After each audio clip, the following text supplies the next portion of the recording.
আসসালামু আলাইকুম। আমি ডাক্তার মইনুল মাহমুদ সানি, সহকারী অধ্যাপক হিসেবে কর্মরত রয়েছি ভাস্কুলার সার্জারি বিভাগ, বাংলাদেশ মেডিকেল বিশ্ববিদ্যালয়, সাবেক পিজি হাসপাতালে। ডায়াবেটিসের রোগীরা আমাদের কাছে প্রতিনিয়তই আসেন পায়ে ঘা এবং পায়ে আলসারের সমস্যা নিয়ে। সাধারণত অনিয়ন্ত্রিত ডায়াবেটিস থাকার কারণে দীর্ঘদিন পায়ের অবোধ হওয়া বা অসাড় হওয়ার মতো একটা পরিস্থিতি লক্ষ্য করা যায়। তার কারণে পায়ে যখন আঘাত পেয়ে থাকেন, বুঝতে না পারার কারণে সেখানে ঘা এবং আলসার হয়ে থাকে। তাকে আমরা ডায়াবেটিক ফুট বলে থাকি। ডায়াবেটিক ফুটের কারণে সেপসিস হয়ে আইসিইউ পর্যন্ত যাওয়া লাগতে পারে। ফলে ডায়াবেটিক ফুটের চিকিৎসায় আধুনিক সময়ে যে মাল্টিডিসিপ্লিনারি টিম, তাতে ভাস্কুলার সার্জারি একটি গুরুত্বপূর্ণ ভূমিকা পালন করে।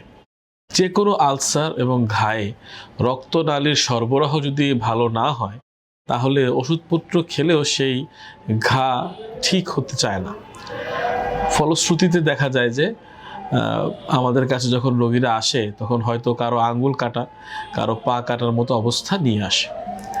প্রাথমিক অবস্থায় রোগী যদি ভাস্কুলার সার্জারির শরণাপন্ন হয়, তাহলে আঙ্গুল এবং পা বাঁচানো সম্ভব এবং সঠিক পরীক্ষার মাধ্যমে রক্ত সরবরাহ চালু করে দেয়া গেলে ডায়াবেটিক ফুট সমস্যার চিরস্থায়ী সমাধান পাওয়া সম্ভব। তবে প্রাথমিকভাবে এন্ডোক্রাইনোলজিস্ট বা হরমোন বিশেষজ্ঞদের পরামর্শে ডায়াবেটিস কন্ট্রোল করার মাধ্যমে যদি ভাস্কুলার সার্জনের কাছে রোগীরা আসেন, তাহলে সঠিক চিকিৎসার মাধ্যমে পায়ের ঘা এবং এই যে কষ্ট নিরাময় করা সম্ভব।